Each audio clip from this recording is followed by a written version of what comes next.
So the reason I make these videos is because I want you to have a long and prosperous and thriving real estate investing career. I don't want you to be like me and back in 2007, 8, 9, almost going out of business. So today I'm going to give you 7 reasons why I stopped being a landlord and I switched my business up to where I can actually enjoy my real estate. You see my t-shirts that I wear all the time.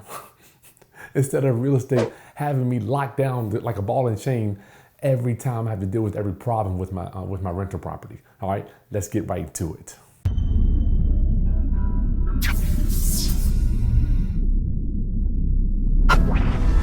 Okay, class, it's Kris Haskins with the realestateroundup.com. My mission and ministry is to raise your financial literacy through real estate investing and entrepreneurship. As we pass 126,000 subscribers, I want to take this time to just thank you. Thank you for voting my channel in, voting your little old boy from Lynchburg, Virginia, small town, middle of nowhere, to being one of the top channels on YouTube for entrepreneurship and real estate investing. But not only that, we are now one of the premier buyers of real estate in the Hampton Roads, Virginia area. So I just want to say thank you for allowing me to serve you. It is an honor that I take lightly, and my commitment to being a good steward of your attention is what I'm here to do. Okay, so why did I decide to get out of the landlording business? I can't stand it. Back in 2000, I'll never forget, y'all, I remember like it was yesterday, 2010, 9-10, I was laying in the bed thinking, my wife, at that time we were engaged, hadn't got married yet. I'm like, Kris, you got to grow up. What are you going to do? You got tenants not paying, tenants vacancies, tenants tearing up your properties. If you stay on this track right here, you're not going to be in business very long. That's when I had to get educated. And I'm praying that this is going to be a little education for you landlords out there that are saying, you know what? I want to be a landlord and collect rent, and I'm going to go to the beach and rent's going to come in like autopilot every month, and I'm not going to have to worry about anything. Passive income. We all think, let me hear you. Let me just pull your coattail to something right here, player. Passive income is a myth. If you think you can just set a piece of real estate and get monthly rent every month, being a landlord, and you don't have to do anything, ain't gonna happen, all right? So these 7 things are gonna kind of break down to you what the difference is between being a landlord versus being the bank. That's what I am today. So I got out of being in the landlording business, fixing up properties, making them warm and fuzzy, showing them to tenants that are have great credit and giving me a security deposit and going in and doing all that stuff. Now, on the bank side, you gotta think about it. What does a bank actually do? What do? They loan money and they collect money, right? They send it out over here and then they collect it over here on monthly payments, okay? When the toilet breaks and you are a landlord, what happens? You have to step in. And the bank side, and the toilet breaks, lights go out, leak in the roof, plumbing stopped up, and you're the bank, none of that's gonna happen. You don't call the mortgage company. What would happen if you called the mortgage company and said, ABC lender, my toilet stopped up? Why are you calling us? They are going to laugh at you over the phone. What you want me to do, player? All right. So let's go over these 7 things, because the reason I'm doing this video, because I keep telling my roundup homies, you and people that actually pay me to coach them, trying to show them why they should not necessarily be a landlord and pull them over to the bank/creative financing side. But my therapist tells me, just like when people try to lose weight, sometimes they need to hear it over and over and over again. And sometimes they need to hear from different perspectives and different levels, right? Sometimes you can give it to them at 10,000 square feet, 30. Now we're at the 40,000 square feet level, so you can hopefully see this stuff. Okay, so as I was preparing for this video, I wanted to know, how many people are behind in rent? So I went to National Equity Atlas, and they actually have a diagram here showing you that there is approximately $10.5 billion in back rent owed to us landlords in America. And what's staggering is there's 5 million households that are currently behind in rent. So the question you need to ask yourself is, which side of this equation do I want to be on? So when you're a landlord, first thing we have to deal with when you have a new tenant coming in is that security deposit, right? Usually, let's just say $2,000 rent. Your security deposit is going to be roughly $2,000, right? That's just what it's going to be. It's challenging to get $4,000, $5,000, $6,000, $7,000 security deposit out of an ordinary tenant in the landlord column. So the banking column, which is where we live at, We don't get secured. In fact, we don't even get security deposits. We get something called down payments. All right. Now everybody knows which sounds bigger in your head. Swirl it around. Security deposit, down payment. Security deposit, down payment. Everybody knows. That's why I love being in this business. The real estate has a known down payment. It's known. It's already thought of to be. It's assumed to be a large amount. So when we turn into the bank, the down payments can be $5,000 or better. I just sold an ugly house and we got $15,000 down. I've gotten anywhere from 3 to 4 to 6, 10, 12. The biggest one I've got in my career so far has been $25,000 down payments on a rental property. All right. So this is one of the reasons I got out being a landlord. Not enough money going around. Monthly rents. The maximum you're going to get for being a landlord is whatever the market value is. That's what it is. And I have yet to figure out how to get a tenant to pay more than once a month. All right. And further, when you collect rent, somebody thinks that you're responsible to do what? Repairs. All right. On this side, we collect monthly payments. Now, the bank, they collect monthly payments. They ain't collecting no rent. When you make a payment to the bank, I'm like, okay, well, why are you calling me for repairs? That's just it. We are allowing you to live that the bank gets paid for almost doing nothing. All right. So the profit centers that you get as a landlord, security deposit, monthly rents, profit centers from the bank, down payment, monthly payments, all right, which I will explain to you in a minute. We can actually charge a little bit more for our rents because of the clientele we deal with. All right. We charge monthly payments. They could be rent. They could be a mortgage payment, depending on how you structure all this stuff. Right. And I'll put a video right here and we'll show you one of the ways that how we actually structure these type of deals.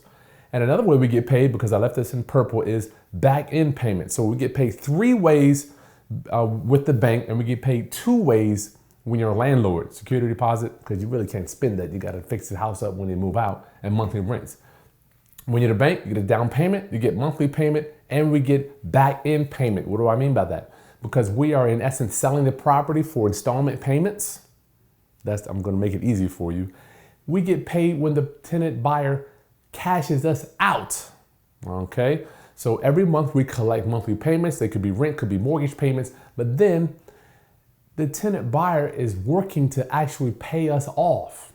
Okay. So we're going to get a big chunk at the end of this thing, as opposed to here. What do you get at the end of the rent when you're a landlord? A tore up house that you got to go in and fix up. Really? Roundup, I promise you, my oath to you is to try to keep you in business and earn money. I did a consultation with the other guy. He was losing money. I'm like, dude, you hired me to help you to make money. Okay. I love you if you're watching. You hired me to help you make money. Okay. Missed rents.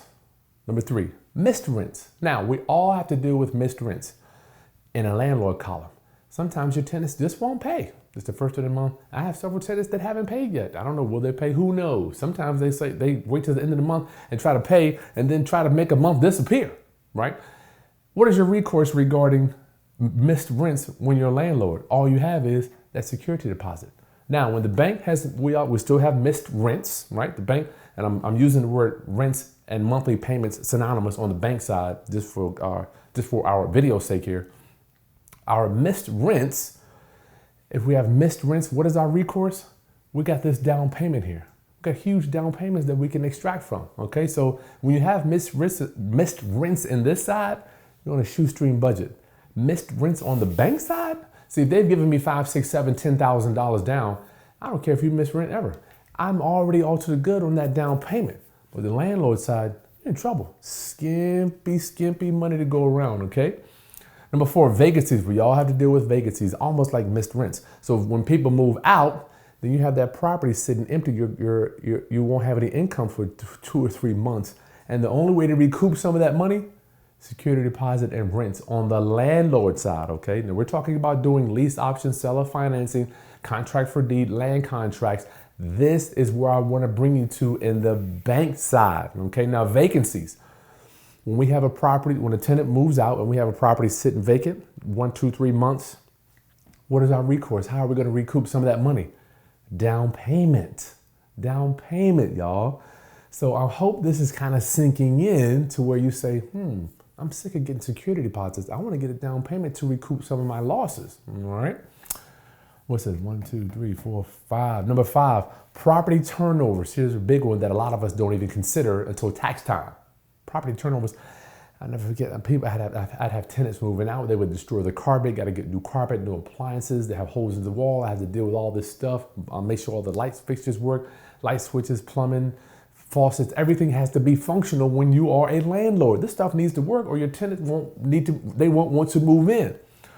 So property turnovers can cost anywhere above, they can be, let's just say around 5K and under, usually what it's gonna cost you, because you have to make the property pretty for them to move into it. Now, on the bank side, property turnovers under 3 grand, right? Sometimes they may, if a tenant moves out, they may leave a lot of stuff, and you might have to do a little bit of structural wall work. You might have to patch some walls in and clean up and maybe do a little bit of painting. But generally speaking, we do not do a lot of repairs when we sell these properties creatively like the banks do, when we finance them like the banks do, when we do lease options. So property turnovers are extremely small. They cost a lot less than property turnovers with being a landlord. You see, when they move out on the bank side, I'm like, you know what? Now property doesn't come with refrigerator. All right, say property doesn't come with a door on the bathroom door. Property doesn't come with a door on the bathroom. It may not come with a vanity in the bathroom. Okay, might not even come with a stove. All right, so remember that you don't have to fix it all the way up pretty like landlords do. All right, number 6, red ocean tenant. What is a red ocean tenant? There's a book that came out, Blue Ocean Strategy, I read recently. I'll put a link in the video description if you want that. See, in that Blue Ocean Strategy, he talks about wanting to actually do business in the blue ocean, wide open space. But when you're in the red ocean strategy, being a landlord, follow me now, the red ocean strategy is where everybody is looking for that one particular client. He calls it red ocean because we're the sharks in business. We're eating up all the food and all this blood is going nowhere, and all the blood is right there in the ocean. And then what happens? We start to eat each other. So when you're a traditional landlord, what are we looking for? That one tenant with great credit, great rental history. They got their security deposit. They've always paid on time. Everything's looking good with them credit above 750. That's, in my opinion, in my scope, is a red ocean strategy because that's what everybody is looking for. All right, so that book will help you with that. Now, the blue ocean strategy is where we're way out in deep water. We've got plenty of room to swim. We've got good eyesight. There's no blood. We're not swimming through blood looking for our prey. Okay, we can get out there. We can actually hunt, and we're looking for the people that want to do business with us. So we can see where we want to hunt. So blue ocean strategy, that's the tenant. What type of tenant is this? Tenant with challenged credit. They may or may not have been on the job for a long time. They do have a down payment, but they might have an eviction on their record, and they could even have a bankruptcy. That is what, so we're looking for the people that the red ocean people aren't, the landlords, the tenants that this landlord is not looking for. That's exactly who we're looking for in the blue ocean tenant. Okay, now I know you may think I may sound crazy, but I've built my real estate empire with this exact thinking. And not only that, I've been able to stay in business since 2004, but I didn't learn it until 2007, 8, 9. So hopefully this will get in. You can let it swirl around. And finally, number 7, repairs. This is the biggest one. Landlord is expected to what? Do all repairs. It's just something that is known. It's assumed that something breaks, call the landlord. Toilet backed up, light switch, door, whatever. I know that the other day I got a call, Kris, my fence, the fence gate is broken. All right, what? I gotta go fix that. So I still do have some traditional tenants, but that's not the bulk of my business. Now, when you're the bank, repairs, I rarely get a phone call about doing any repairs. It just doesn't happen. Why? Because it is known, it is assumed. When you're buying, and when you're a tenant buyer and you're buying a piece of real estate, you are wearing the hat for the repairman as the owner. Okay? So that inherently and consequently keeps more money in your pocket. All right, so I want you to have a long, prosperous, and earn money in real estate. I don't want you to go out there and lose your shirt like I did in my first 5 years of business. If you operate like this, now I know some guys that can make it work. I got friends, Dan Barrero, Welby, these guys do very well. So this might be the lane for you if you want to do high turnarounds. Because I promise you call these guys, they're spending a lot of money turning their properties around. I know because I talk to them all the time. I talk to them all the time. We function over here. Repairs, all right? Now you understand. You can see plain as day why I choose to be the bank instead of being a landlord. It's like night and day. I promise you, your life will be a lot easier if you deal with people that want to do business with you and you deal with home owners, all right? People you can finance to be owners. And this doesn't necessarily have to be somebody that lives in the property. You can do lease options, seller financing with land. You could do it with other investors where they rent the property out to their people. So many creative ways that you got to get trained up to learn this stuff in order for it to work, all right? So like the content, share it, subscribe, and please, Roundup, I'm just begging you, get out of the landlord column. You will be glad you did. Okay, I'll see you on the next video. Peace.